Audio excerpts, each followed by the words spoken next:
Boa tarde, amigo ouvinte da AM 1270. Está começando mais um Carijós Entrevista.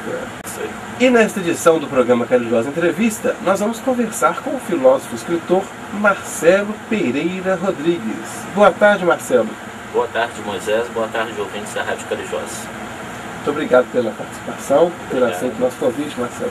E como filósofo, como escritor, você tem uma construção, né, em Lafayette. E isso é interessante para nós. Muito obrigado mais uma vez. Nossa, eu que agradeço, é um prazer imenso. A Rádio Carijós é parceira do meu trabalho já há muito tempo, eu sou eterno agradecido. E para mim é uma satisfação, né, estar aqui, conversar com os ouvintes e também dizer que a divulgação do trabalho é muito importante na área da filosofia, da cultura, da arte, né? E é uma satisfação, fico sem palavras realmente. Marcelo, nós vamos começar dizendo a respeito das suas aquisições profissionais.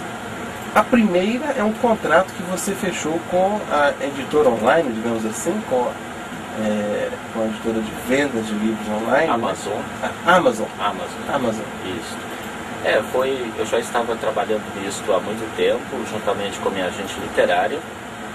Realmente foi uma satisfação muito grande ter assinado este contrato com este canal, não só para a divulgação do meu próximo livro, Cordas sobre o Abismo, mas principalmente para a reedição em segunda edição dos meus livros anteriores.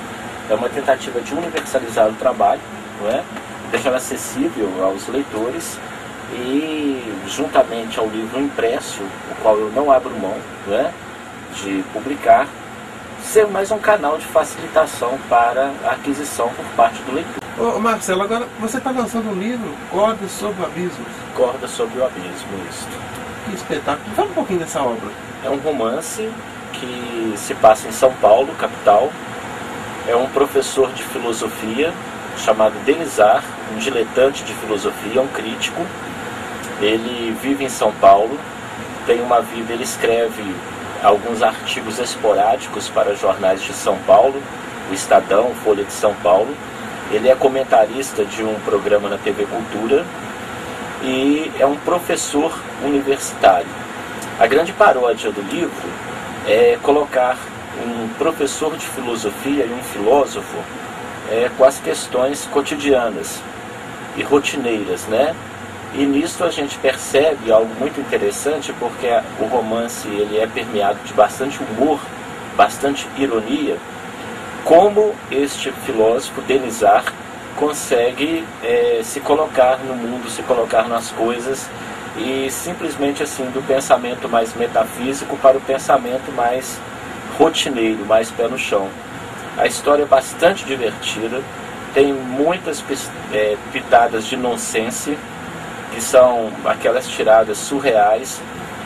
Eu desenvolvi uma escrita muito para o lado onírico, o lado do imaginário, o lado do sonho.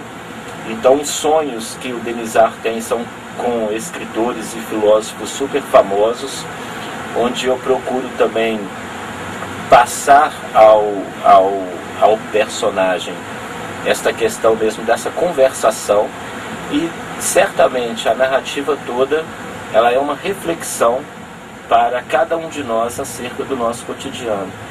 Eu inseri muitas passagens sobre o mundo virtual, notadamente hoje o Facebook, não é? Onde o personagem é muito crítico com relação à quantidade de asneiras que são publicadas lá. E, na verdade, eu acredito que lendo, ao ler, a pessoa acaba tendo uma oportunidade para refletir, né, mas com bastante humor, bastante ironia. E o mais divertido nisso tudo, Moisés, foi que eu passei temporada em São Paulo para fazer a composição deste livro. E diferentemente de outros livros, eu escrevi no burburinho da cidade grande. Foi um livro todo composto, com muito barulho, com muito trânsito, enfim, ele é impregnado de São Paulo até nisso. Eu sempre me retirei para escrever meus livros, e esse eu fiz questão de fazer mesmo sendo um romance, que foi um desafio muito grande, mas fazer exatamente nessa característica de cidade grande, para casar bem com o personagem e passar mais autenticidade para o leitor. E o leitor vai sentir este movimento no livro, na obra. Você passou isso para a obra, né? Esse Exatamente. barulho, essa poluição visual sonora. Tem muito de Avenida Paulista, Rua Augusta à noite, que é um verdadeiro inferno, né? Um inferninho assim, cultural, de barzinho e tal.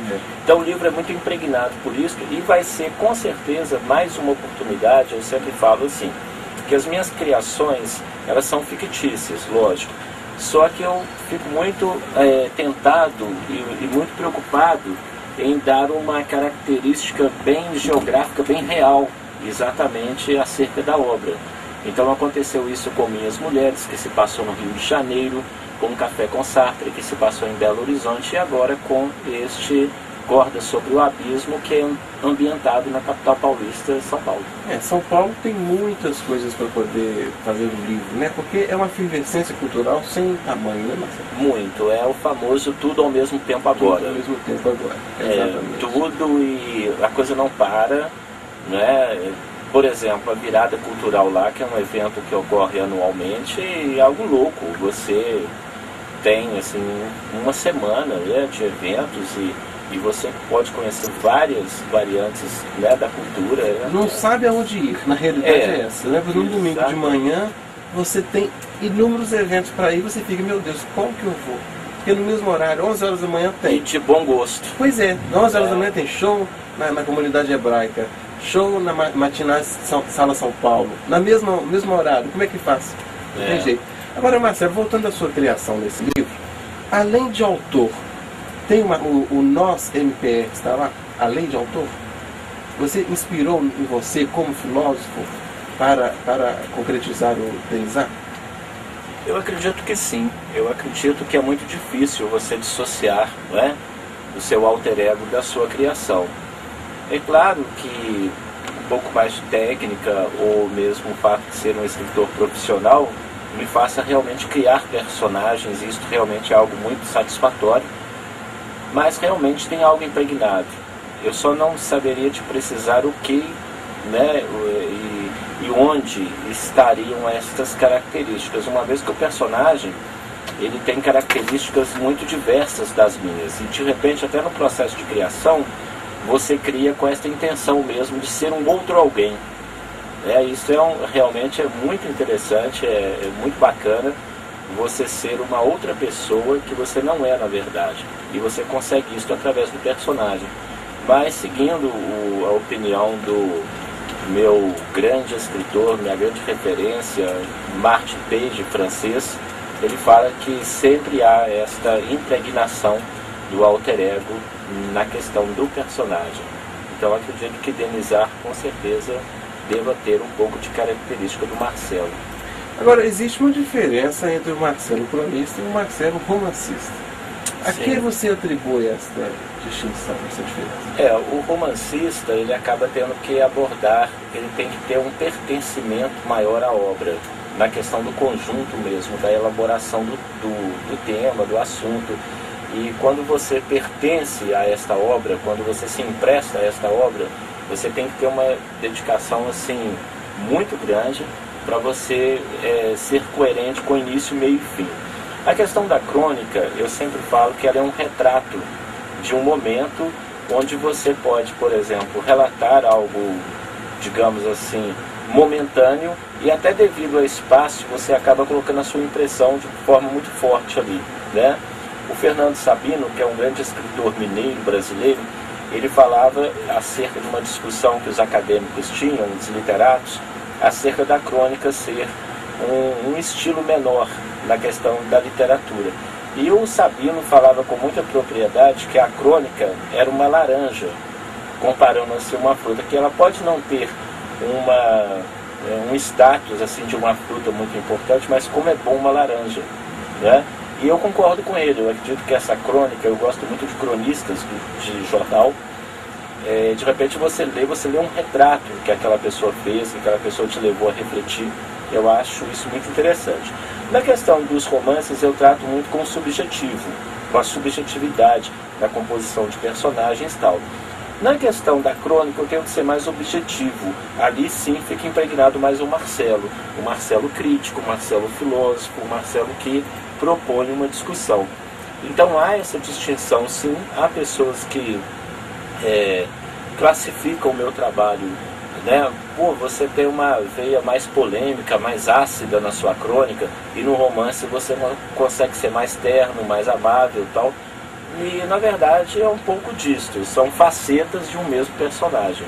E várias outras variantes que, se eu explorar, com certeza eu vou ter, digamos assim, ou seja, eu vou permitir que os leitores tenham impressões diferentes e que na verdade são as mais certas, e eu mesmo às vezes me surpreendo com algumas classificações feitas por eles. Eu acho que eles têm razão em quase tudo que eles falam, né? E eu tenho apenas que entender, ou seja, como que a mensagem chega.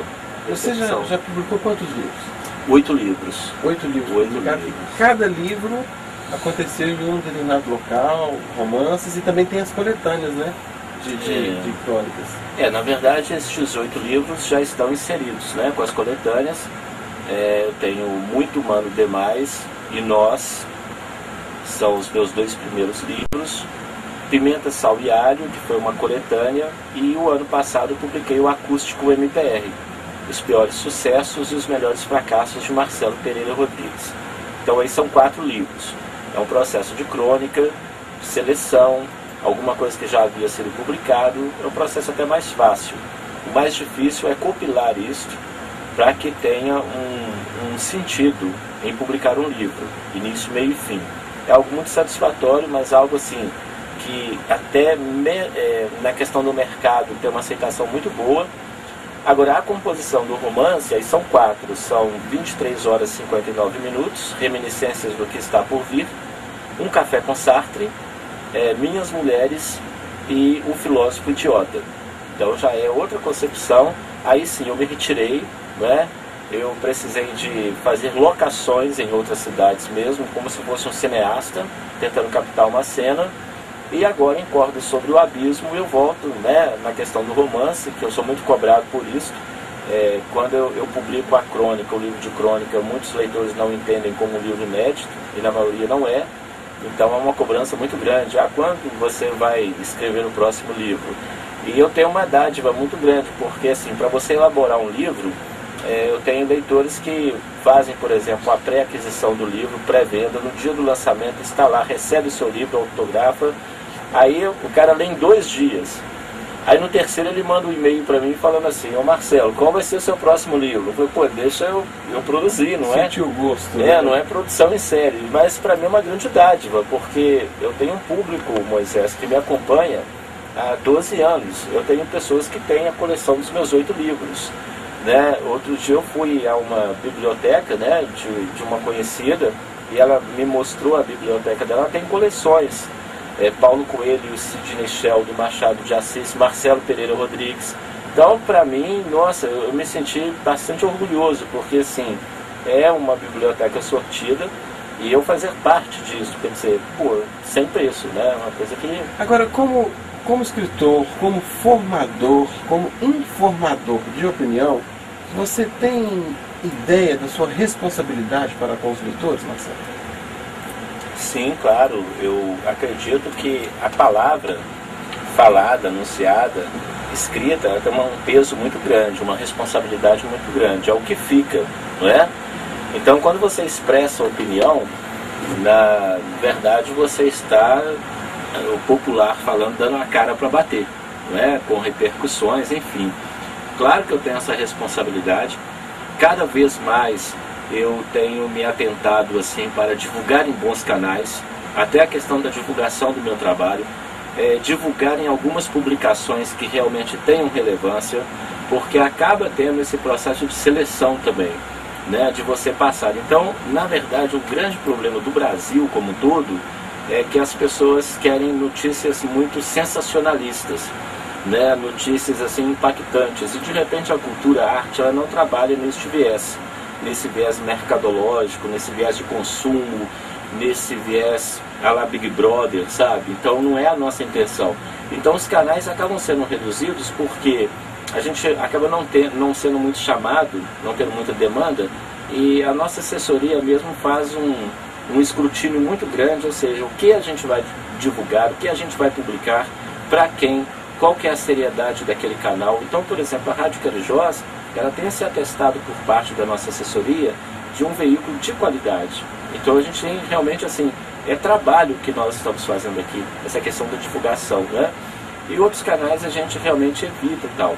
Eu tenho o meu próprio veículo, o Jornal Cultural Conhece de Ti Mesmo, dado a responsabilidade daquilo que publicamos, né, em 12 anos agora, a gente vê realmente a repercussão, o peso das palavras.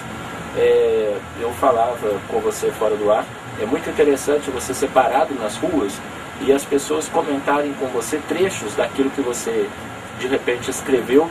Então você fez o seu papel social, você levou aquela pessoa a pensar sobre determinada coisa. E de repente, na tessitura da composição, isso não ficou tão claro, não era aquela intenção. Mas, mais uma vez, vem daí o meu respeito pelo público leitor. Ou seja, quando você publica, aquilo deixa de ser seu, aquilo na verdade é do público leitor. E isso ocorre de modo muito feliz, porque ele capta aquilo, e na verdade ele não vai ter a integridade do seu pensamento, e nem é esta a intenção, porque na verdade ele tem que formar o seu juízo próprio, o seu juízo crítico por si só, não é? Então quando eu tenho essa repercussão, eu fico, nossa, pô, bacana, que bom que você, né, abordou isso.